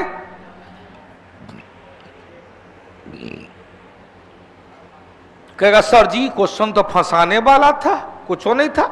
संसद में लोकसभा के कुल सदस्य की संख्या कितनी है वर्तमान में पूछ रहा है, कितना था नहीं पूछ रहा। था रहता तो 45, कितना होने की संभावना 552, था 45, है 43, क्योंकि दूगो 20 में खत्म हो गया। अगला चलो भाई, भारत के अटॉर्नी जनरल की नियुक्ति कौन करता है? राष्ट्रपति के द्वारा अटॉर्नी जनरल की नियुक्ति किस अनुच्छेद के तहत? अनुच्छेद 76 के तहत नियुक्ति करता है, शपथ दिलाते हैं। इनका वेतन भत्ता की चर्चा कहीं नहीं है। क्वेश्चन विशेषाधिकार 88 में, अनुच्छेद 88 में क्वेश्चन अटॉर्नी जनरल राष्ट्रपति के प्रसाद पर्यंत पद पर बने रहते हैं। अब यहां से फिर क्वेश्चन आता है, राष्ट्रपति के प्रसाद पर्यंत अपने पद पर बने रहेंगे कौन कौन? पहला महान्यायवादी, दूसरा राज्य के राज्यपाल, तीसरा प्रधानमंत्री, चौथा मंत्री परिषद के सदस्य। फिर से सुनिएगा, महान्यायवादी, राज्यपाल, प्रधानमंत्री और मंत्री परिषद के सदस्य राष्ट्रपति के प्रसाद पर्यंत अपने पद पर बने रहेंगे। राज्यपाल के प्रसाद पर्यंत अपने पद पर बने रहेंगे मुख्यमंत्री, मंत्री परिषद के सदस्य, महाधिवक्ता, हटा दे कि उपराष्ट्रपति का कार्यकाल निश्चित होता है। भारत की चौथी पंचवर्षीय योजना 3 पर 3, 4 पर 4, 3 पर 3, 4 पर 4, तो प्रारंभ हुआ था 69 में, 74 तक चला था, 1974 तक। 66 से 1969 तक 3 गो एनुअल प्लान चला, 3 वार्षिक योजना चला था। 74 से 1978 तक चला था रोलिंग, 5वीं पंचवर्षीय योजना, 5th ईयर प्लान। और 1978 से 79 और 79 से 80 और रोलिंग प्लान चला था गुरनार मंडल के योजना पर आधारित मोरारजी देसाई के काल में। हटा दे महेश बाबू, हैप्पी, जानवी, अमरजीत, विनोद। 39 नंबर चले, सुप्रीम कोर्ट में न्यायाधीश के वृद्धि करने का अधिकार किसके पास है? भारतीय संसद के पास है। अनुच्छेद 124 में कहा गया 1+7, वर्तमान में क्या है? 1+33 बराबर 34। यह अधिकार किसको है? संसद को। किस प्रकार से? तो साधारण बहुमत से, साधारण बहुमत से, जिसके कारण इसे 368 में शामिल नहीं किया जाता है। चलिए 40 नंबर चलो भाई, किस मुख्यमंत्री को भारत रत्न डॉक्टर अंबेडकर पुरस्कार 2023 में दिया गया है? भैया बुलडोजर बाबा योगी आदित्यनाथ। 41 समझ रहे, इनमें से कौन सा राष्ट्रपति के पद के लिए आवश्यक योग्यता नहीं है? बात करना अब योग्यता, अनुच्छेद 58, पकानी कोका दुयो दशम, पकानी कोका दुयो दशम, पकानी कोका दुयो दशम, 52, 53, 54, 55, 56, 57, 58, 59, 60, 61। फिर से सुनिएगा, अनुच्छेद 52 में राष्ट्रपति का पद, राष्ट्रपति का पद कहां से आया है? ब्रिटेन से। निर्वाचन पद्धति अमेरिका से, निर्वाचक मंडल आयरलैंड से, महाभियोग अमेरिका से, वित्तीय आपातकाल अमेरिका से, वित्तीय आपातकाल अमेरिका। अब देख, कार्यपालिका के प्रधान होंगे, 53 में निर्वाचन होगा, 54 में निर्वाचन प्रणाली, 55 में कार्यकाल, 56 में दोबारा निर्वाचन, 57 में योग्यता, 58 में दशा, 59 में शपथ, 60 में और महाभियोग। तो योग्यता में बात करना ही तो होना ही चाहिए 35 वर्ष से अधिक आयु का हो, कम से कम 35 वर्ष। लोकसभा सदस्य के लिए निर्धारित सभी योग्यताएं हो और संसद के किसी सदन का सदस्य हो। उत्तर क्या निकलेगा? और आता है 50 प्रस्तावक, 50 अनुमोदक। अब 15,000 रुपये सरकार के अकाउंट में या आरबीआई के अकाउंट में रखना जरूरी है और लाभ के पद पर होना नहीं चाहिए। 42वां भारत का प्रधानमंत्री क्या है भाई? सत्ता दल का अध्यक्ष हो सकता है, कोई जरूरी नहीं है सत्ता दल का अध्यक्ष नहीं होता, सत्ता दल के बहुमत दल का नेता होता है। हमेशा सत्ता दल का अध्यक्ष ही होता है, सत्ता दल का अध्यक्ष नहीं भी हो सकता है, इनमें से कोई नहीं। सत्ता दल का अध्यक्ष, मान लीजिए बीजेपी का अध्यक्ष है प्रधानमंत्री, ऐसे क्वेश्चन लो। वर्तमान में प्रधानमंत्री क्या सत्ता दल के अध्यक्ष हैं? बीजेपी के अध्यक्ष हैं? नड्डा जी क्या है? तो अब देखो, हमेशा सत्ता दल का ही अध्यक्ष होता है, सही है? ये भी गलत है, ये भी गलत है।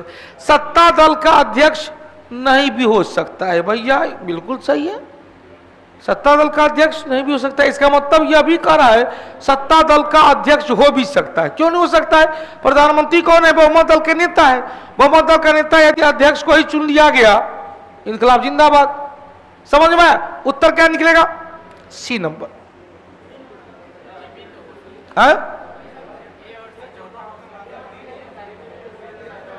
सत्ता दल का नेता होता या नेता रहता तो सही था। यहां अध्यक्ष अपने जीवन पर ले ना। अभी प्रधानमंत्री श्री नरेंद्र मोदी जी क्या बीजेपी के अध्यक्ष हैं? बीजेपी मतलब सत्ता दल, सत्ता दल के अध्यक्ष हैं तो नहीं, ये गलत हो जाएगा। हमेशा सत्ता दल का ही नेता होता है। यहां पर नेता रहता तो इसका उत्तर बिल्कुल ये होता, क्योंकि सत्ता दल का ही नेता होता है। प्रधानमंत्री कौन? लोकसभा के बहुमत दल का नेता ही होता है। लोकसभा के बहुमत दल का नेता नहीं हुआ तो नहीं बनेगा, लेकिन राष्ट्रपति को विशेष अधिकार दिया गया। हो गया क्वेश्चन। सत्ता दल का अध्यक्ष नहीं भी हो सकता, बिल्कुल सही है। इनमें से कोई नहीं में कुछ भी हो सकता है। तो उत्तर यहां नेता काट दीजिएगा, उत्तर ये हो जाएगा। नेता नहीं रहेगा, उत्तर ये हो जाएगा। समझ में आया? फिर से सुनिएगा, यदि नेता काट देंगे, नेता हम हटा दिए, लो न हटा दिए, तो उत्तर क्या निकलेगा? सी निकलेगा। यदि नेता जुड़ा रहता तो उत्तर हो जाता बी नंबर।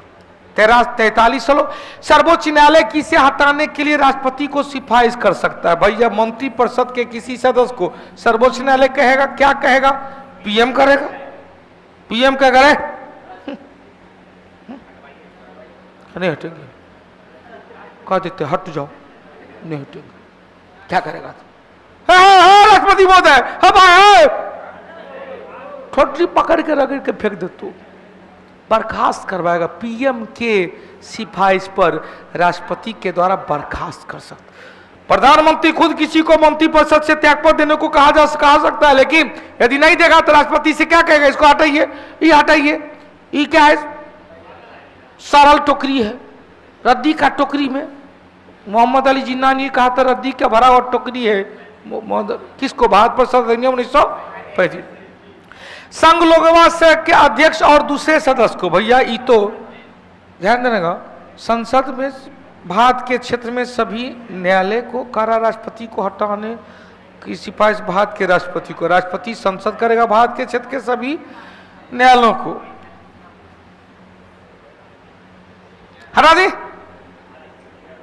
चलो भाई अगला क्वेश्चन है 44। भारत के न्यायिक पुनरीक्षण की शक्ति का प्रयोग कौन कर सकता है? सर्वोच्च न्यायालय और उच्च न्यायालय दोनों कर सकता है। अगला चलो, वैश्विक शांति सूचकांक में टॉप रैंक पर सब बहुत देर से है किसका भाई? आइसलैंड का। आइसलैंड, दूसरा स्थान फिनलैंड, नार्डिक देशों का ही ऊपर में। संविधान के किस संशोधन के द्वारा निजी संपत्ति का अधिकार को मौलिक अधिकार की श्रेणी में से निकाल दिया गया? कौन सा? अनुच्छेद 31 में था, 31 से निकाल के अनुच्छेद 300 का को बना दिया लीगल राइट।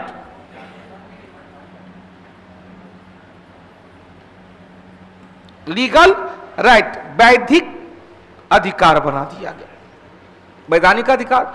विश्व पर्यटन दिवस प्रत्येक वर्ष मनाया जाता है 27 सितंबर। 14 सितंबर को हिंदी दिवस, राजभाषा दिवस, 14 दूनी 28 -1। भूमि से चारों ओर बद्ध कौन सा राज्य है? भैया 5 गो राज्य है, चारों तरफ से स्तरीय भूभाग है। क्वेश्चन, गुजरात का तट है समुद्री, आंध्र प्रदेश समुद्री, पश्चिम बंगाल समुद्री, कौन है भाई? बिहार है।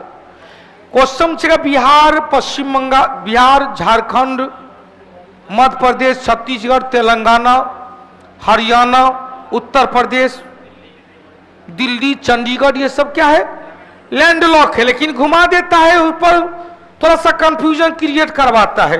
तो कंफ्यूजन में रहना नहीं है, क्योंकि आप यह नहीं कह सकते कि कंफ्यूजन ही कंफ्यूजन है, सॉल्यूशन का पता नहीं। कौटिल्य जी से तो सब संभव है, कौटिल्य परिवार है तो सब संभव है। जैसे संभव में क्या है?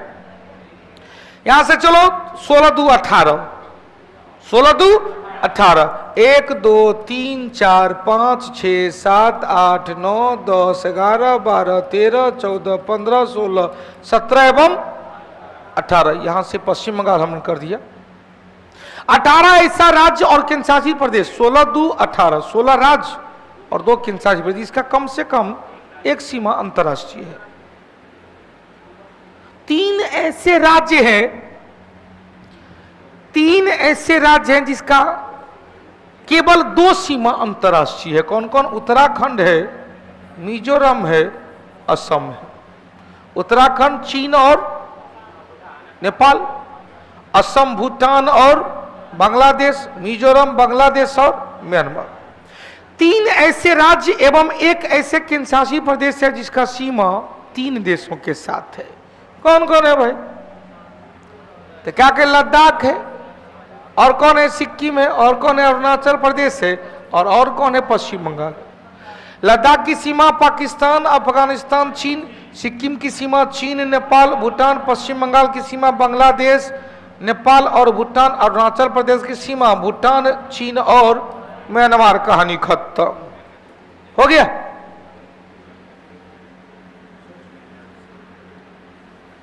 थे गलत बेसी आज ही घर से आए हैं, घर से आज ही है, कल आए थे, तो अब तो थोड़ा सा एनर्जी हो जाना चाहिए, थोड़ा सा। 17 दिसंबर को एग्जाम का है। हो गया। चलिए बाबू अगला क्वेश्चन में, क्वेश्चन जब भारत का एक राज्य जो कर्क रेखा को 2 भाग में नहीं बांटती है, ले मतलब 8 गो राज्य। उड़ीसा है नहीं, गुजरात, पश्चिम बंगाल, राजस्थान 3 तो यहां है, मध्य प्रदेश है, छत्तीसगढ़ है, त्रिपुरा है और मिजो है। 1 2 3 4 5 3 8। राजस्थान आएगा, झारखंड छूट गया ना, हो गया। 50 नंबर। चलो भाई, किसी देश की संसद के में 2 शवों की अवशेष को पेश कर दावा किया गया कि यह एलियंस के 1000 साल पुराने शव है। बाप रे बाप, ऐसा बात कहाँ होगा? अपना भारत में नहीं होगा, मैक्सिको में हुआ है। मेक्सिको की राजधानी मेक्सिको सिटी है। अब मेक्सिको में चांदी का बड़ा खान है चिहुआहुआ। मेक्सिको में चांदी का सबसे बड़ा खान कहां है पता है? चिहुआहुआ। चिहुआहुआ हो गया। निम्नलिखित में से कौन सा स्नेहक के रूप में व्यवहार में किया जाता है? कौन सा भाई? ग्रेफाइट। क्यों?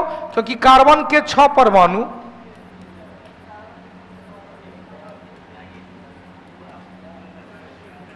एक दूसरे के ऊपर,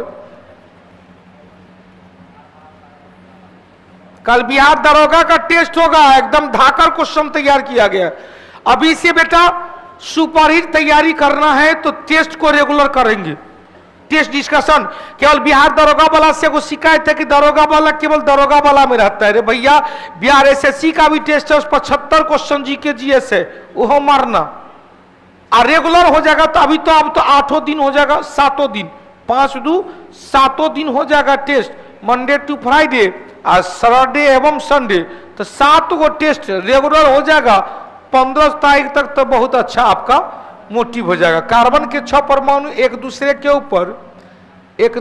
के ऊपर परत रूप में पाया जाता है, लेयर के रूप में। अतः इसमें क्या होता है? स्केटिंग का गुण होता है, फिसलन का गुण होता है।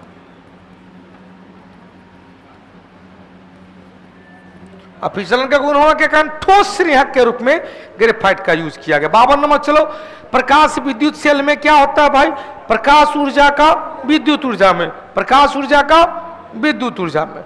53 नंबर चले, कौन सा हाइड्रोजन का समस्थानिक नहीं है? हाइड्रोजन का समस्थानिक प्रोटियम 1 ड्यूटेरियम 1 2 और ट्राइटियम 1 3।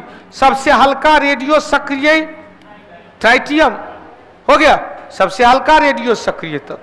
54 नंबर चले, प्रकाश संश्लेषण क्या है? तो प्रकाश संश्लेषण क्या है? एक उपचय जिसे कहते एनाबोलिक प्रक्रिया है। इसे संश्लेषणात्मक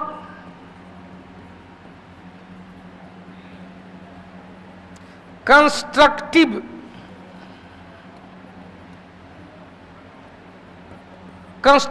प्रोसेस कहा जाता है। क्वेश्चन फिर पूछेगा, प्रकाश संश्लेषण में ऊष्मा का अवशोषण होता है, ऊष्मा शोषी इंडोथर्मिक। लेकिन श्वसन जाएगा तो ऊष्मा क्षेपी।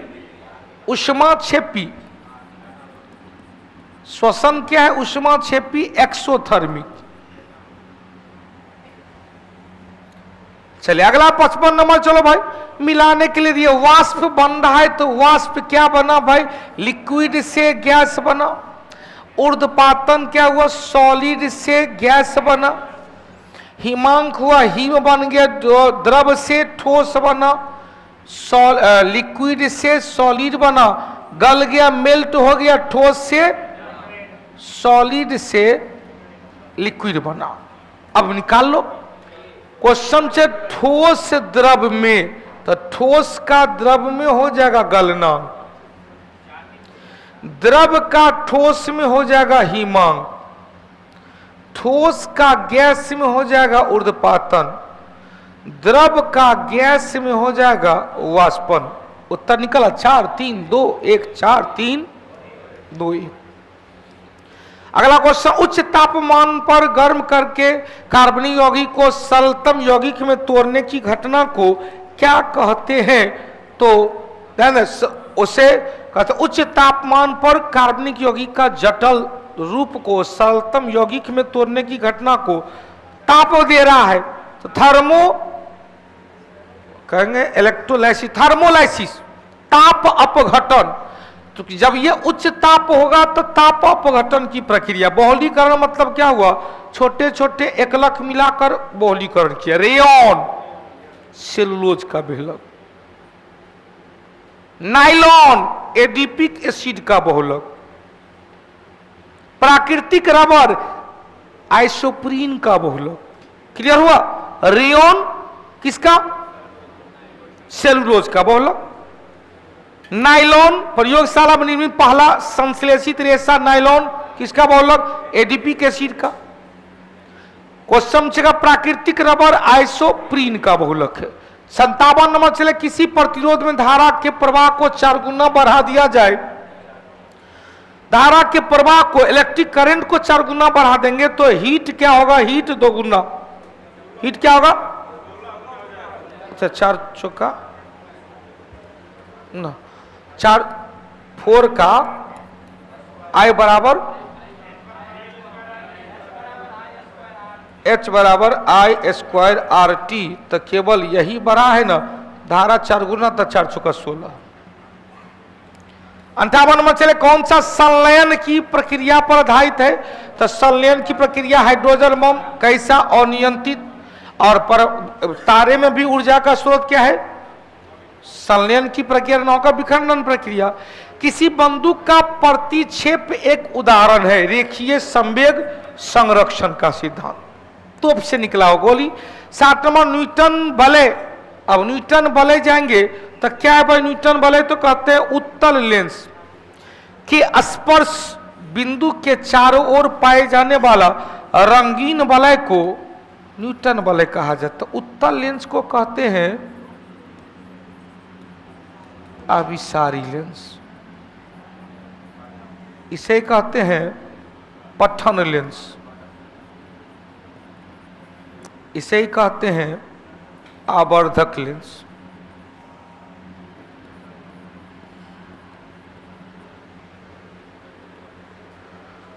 चलिए 61 नंबर चलो, FPS फूड पाउंड सेकेंड। क्या है? फूड पाउंड सेकेंड में बल की इकाई क्या होगा? भैया बल की इकाई यदि लेते हैं SI मात्रक में तो कहते हैं न्यूटन, और CGS मात्रक में तो कह देते हैं डाइन। तो न्यूटन नहीं होगा, डाइन नहीं होगा, पाउंड तो कोई है ही नहीं। पाउंड तो द्रव्यमान का मात्रक है, केवल द्रव्यमान। क्या होगा? इनमें से कोई नहीं। निम्नलिखित में से कौन सा युग्म सम्मिलित नहीं है? मैडम क्यूरी X सही है। मैडम क्यूरी ने रेडियम और पोलोनियम की खोज किया था। रेडियम एवं पोलोनियम की खोज किया था। एक्सरे की खोज W और रोंटगेन के द्वारा। अल्बर्ट आइंस्टीन ने प्रकाश विद्युत विधि की खोज किया था। लाइनर पॉली, पॉली ने पॉजिट्रॉन, पॉली का अपवर्जन का सिद्धांत, न्यूट्रिनो की खोज किया था। हाँ न्यूट्रिनो। इलेक्ट्रॉन की खोज जे थॉमसन ने। इलेक्ट्रॉन की खोज किसने किया था? जे थॉमसन ने। हो गया। CB रमन इफेक्ट आया था। प्रकाश का प्रकीर्णन प्रभाव, यदि यहां पर लिख लेंगे प्रकाश का प्रकीर्णन प्रभाव, रमन इफेक्ट 1930 में प्रथम भारतीय वैज्ञानिक जिन्हें नोबेल पुरस्कार दिया गया था। अगला चलो भाई, कौन सा युग्म सुमेलित नहीं है? टेलीविजन की खोज जेएल बियर्ड के द्वारा किया गया, बिल्कुल सही है। टेलीफोन की खोज ग्राम बेल, टेलीफोन की खोज ट्रांजिस्टर सॉल्व, टाइपराइटर सोल्जे, बिल्कुल सही है। हटा दे 63 का उत्तर। टेलीफोन की खोज कौन किया था? Graham bell. 64 नंबर चलो भाई, मिलाने के लिए दिया गया प्रकाश विद्युत प्रभाव अभी बताए थे, कौन सा ले लिया था आइंस्टीन ने। ग्रहों का गति का नियम किसने दिया? केपलर ने। प्लवन का सिद्धांत आर्किमिडीज ने। और हाइजेंसबर्ग का अनिश्चितता का सिद्धांत। उत्तर निकलेगा 4 5 1 3, 4 5 1 3, 4 5 1 3। न्यूट्रॉन की खोज कौन किया था? James Chadwick. रदरफोर्ड ने प्रोटॉन के बारे में विस्तृत जानकारी दिया था। मोसले ने पीरियोडिक टेबल, आधुनिक periodic table, modern periodic table कहेंगे MPT। रदरफोर्ड ने न्यूक्लियस नाभिक की खोज किया था। और न्यूक्लियर थ्योरी दिया और क्या किया, प्रोटॉन के बारे में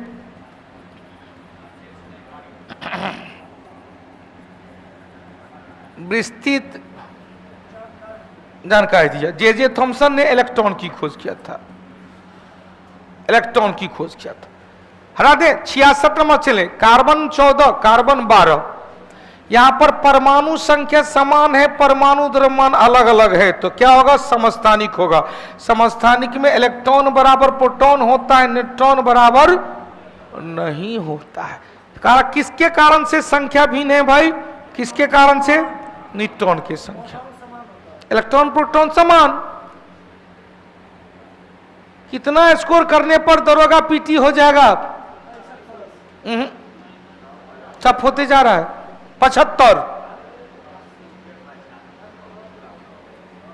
75 यदि करेंगे,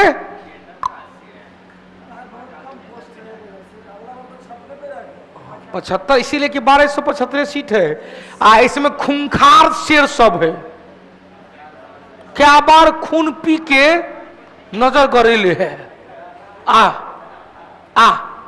जंप करने के लिए तैयार है। कहीं ऐसे 1717 वाला है, 2246 वाला है, 2446, 2213 वाला है, 1275 तो कहीं नई का माल भी है। तो 4 प्रकार का है बेटा, ध्यान देना। इसलिए संभल के क्वेश्चन पढ़िएगा, क्योंकि क्वेश्चन को न पढ़ने से 5 क्वेश्चन गलत होता है। क्वेश्चन जाना पहचाना क्वेश्चन, हाँ बाप, और वही 5 को क्वेश्चन आपको फाइनल मैच में हरा देता है। वही एक धोखा से किया गया आउट रोहित शर्मा।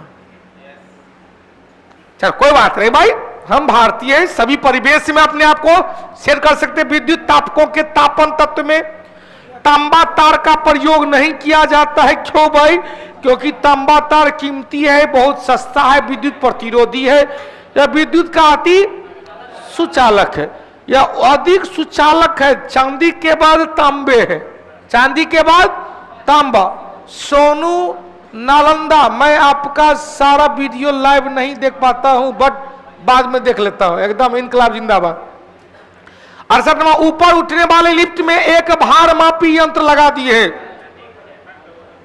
पहले सुनिए ना क्वेश्चन, फिर अभी फंसेगा।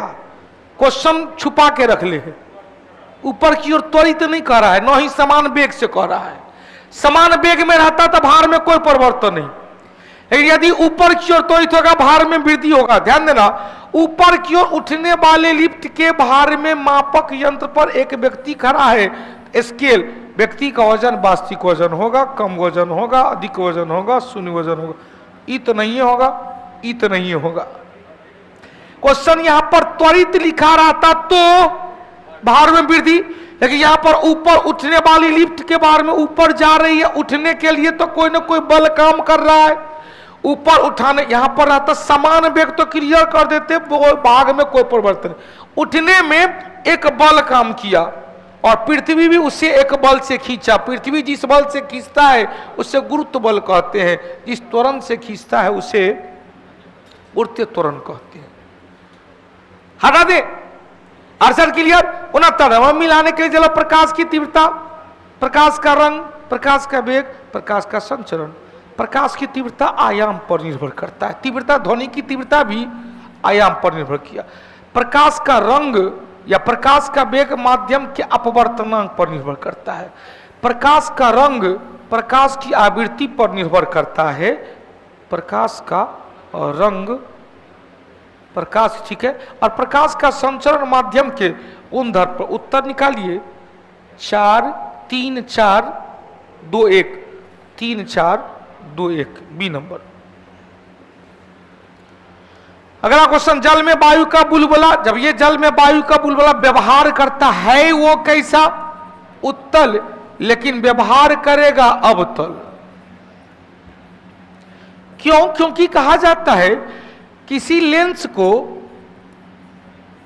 ऐसे माध्यम में डुबाया जाता है, लेंस को ऐसे द्रव में डुबाया जाता है जिसमें लेंस का अपवर्तनांक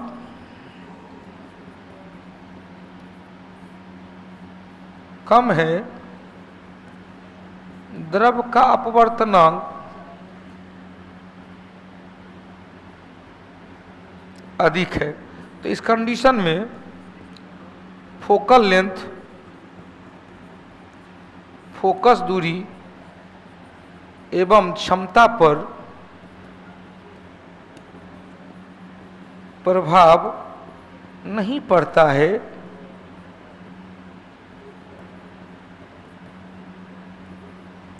नहीं पड़ता है,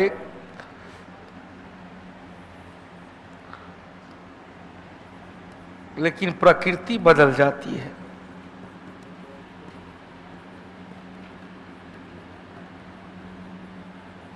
प्रकृति बदल जाती है।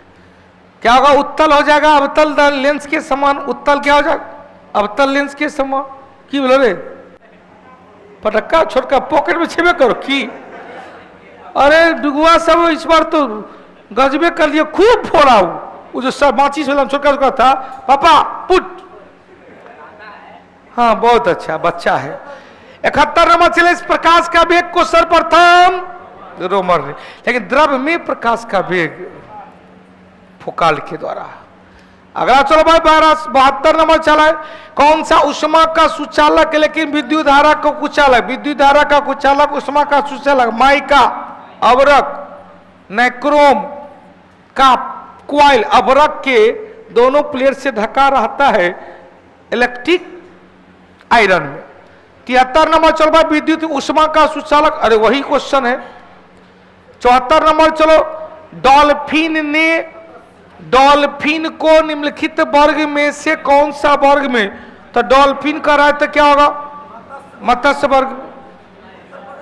पक्का डॉल्फिन मत्स्य वर्ग में आएगा। शार्क,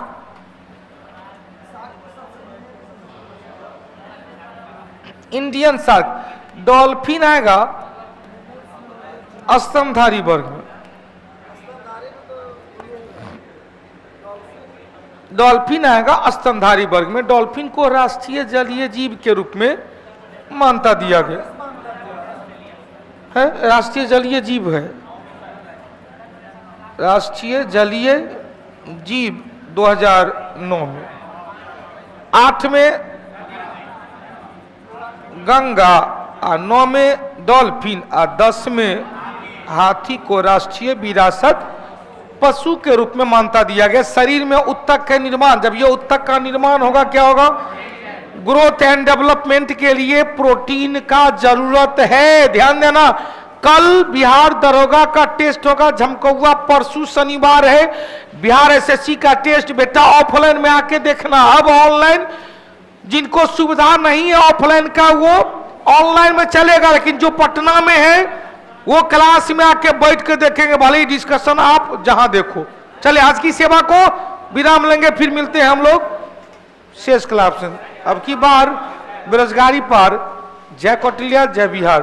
गुड नाइट, शुभ रात्रि। अपना ख्याल रखना और अपनों का ख्याल रखना। जय माता ना सब होता है।